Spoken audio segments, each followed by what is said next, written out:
Hi everyone, so today I'm going to be reviewing the Sisley Blur Expert Powder. This is Sisley's newest powder release. It's not a brand new launch, it launched a few months ago, but it was so hard to get your hands on. It sold out almost immediately and it took them a while to get product back in, but it's slowly coming back into stock. I actually think it is available now on a few different retailers. I bought mine on Holt Renfrew, which is a Canadian site, and this did retail for 125 Canadian dollars. This is what the packaging looks like. It has mine's really dirty. Sorry, it's been used a lot. This is a review and not first impression. But it has this beautiful chrome exterior with the Sisley logo on it. And inside, this is what the powder looks like. It had a stronger imprint on it, but I have used this powder a lot, so the imprint is a little bit gone. And I will swatch the shade for you. So they describe it as a translucent shade, but I don't agree with that. I think that if you're fair, this will be too dark, and if you're deeper in color, this will be too light. It's pretty much, I would say it's a tad darker than my skin tone. I'm around an NC 25 in MAC terms, around there. But before we get into the application, I'm just gonna read what Sisley says about this powder. So on the Sisley site, it says, it's an Insta Sisley filter that creates an ultra-luminous, perfect skin in a single stroke that lasts all day. It's an exceptionally fine, perfecting, smoothing veil of powder that illuminates and beautifies the skin due to ultra-high performance makeup key ingredients. The light matte HD complex ensures an equally matte and ultra-luminous finish, which is a little contradictory. Enriched with ultra-pure, flawless mica and ultra-smoothing, high-tech powder, it allows for excellent light reflection for a very natural, perfect skin result.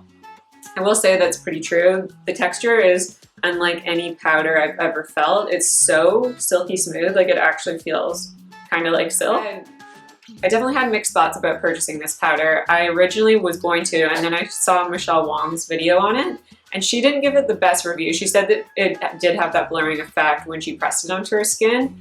And then about a few weeks later, she uploaded another video where she applied it underneath her foundation, and she did use the term baby butt cheeks.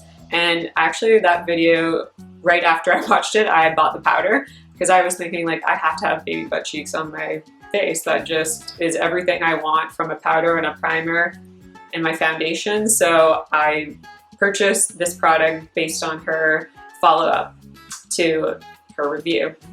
And I'm so glad I purchased it because this is one of my favorite products of the year just because it is really unique and I've never used anything quite like it. Yeah, but enough talking, let's just get straight into the application.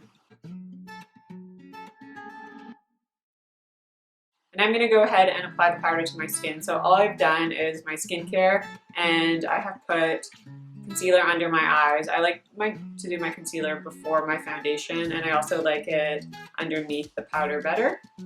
So I think for this powder, it's densely pressed and it's like one of those baked formulas. So you can like see no powder kick up happens when you put your brush into the powder. So there's not powder flying around. It's almost like a hard pan when you get eyeshadows that get hard pan after lots of uses or if they get wet.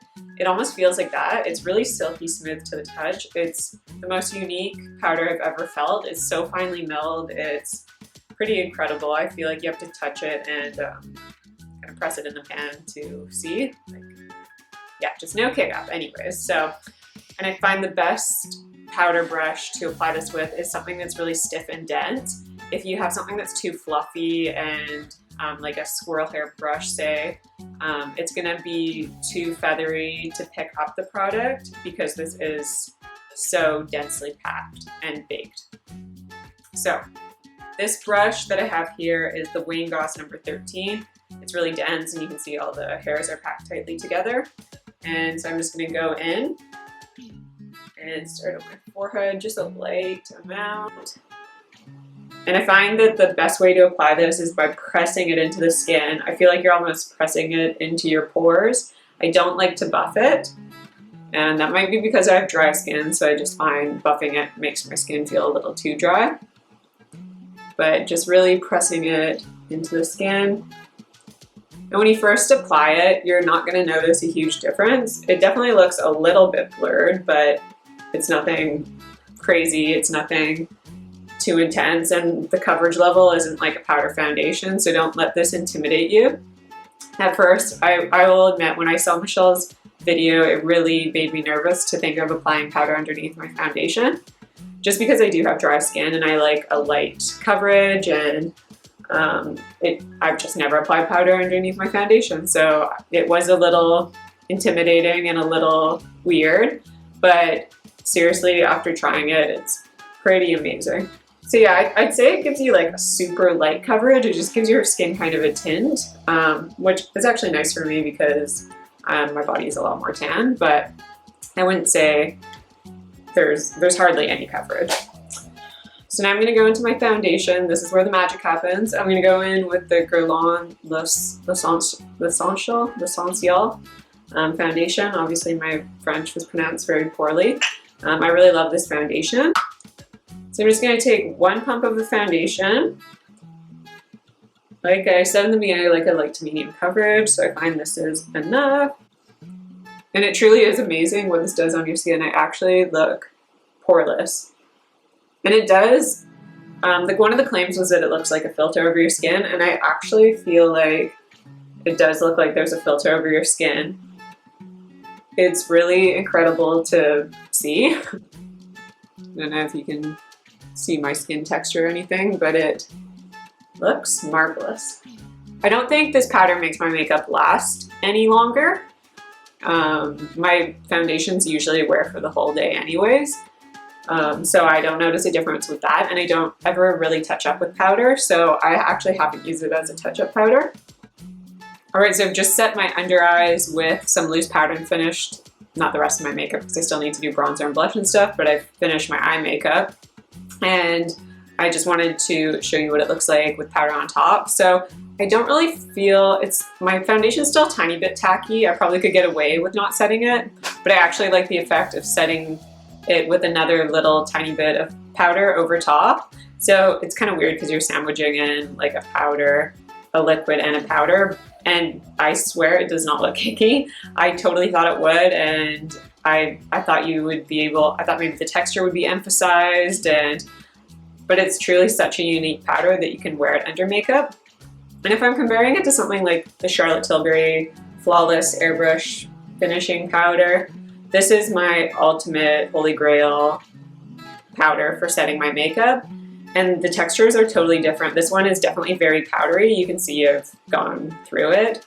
I go through this powder pretty fast because it is so powdery, but this really does blur your pores and imperfections. So they're two different powders, and I feel like they do two different things. I actually do prefer this one to set my foundation. I just like the Sisley one underneath my foundation, and it's something I'll use for special occasions for sure. All right, and before we finish up, I'm actually going to do one last thing with this powder, which I actually never thought to do, and I haven't tried, if I'm being honest. But I just watched one of Mel Thompson's videos, and she mentioned that she likes this powder for buffing. So I'm going to go ahead and try that.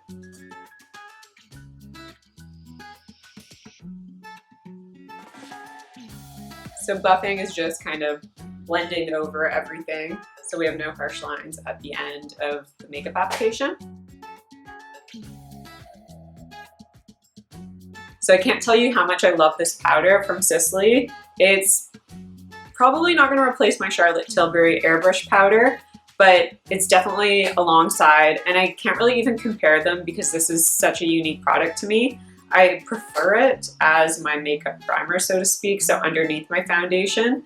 I think it just looks so nice, and maybe this isn't something you do every day, but for special occasions, I think it's really beautiful. And I actually have had people comment on my skin after wearing this, so I don't know if maybe it was placebo or something, and maybe I just really wanted this powder to work, but it's truly unique and beautiful. I'm not going to say that it's worth $125 because that's for you to figure out for yourself, but if you ever get the chance to try it, I highly suggest it because it's just one of the most kind of dumbfounding formulas ever, and I'm really surprised that it worked underneath my foundation. I was so afraid to try that trick, but it's truly poreless. So the claims that it does help reduce the appearance of pores and it smooths out fine lines and looks like an Instagram filter, I actually agree with. It's probably one of first products that actually agree with that claim. Alright guys, I hope you enjoyed this video. Please subscribe and like it if you did. I'm gonna be doing a follow-up video, probably doing a video on my current favorites. I was originally on YouTube years ago and I stopped for a bit, so I just wanted to kind of do a follow-up. But I will see you guys in my next video. Bye.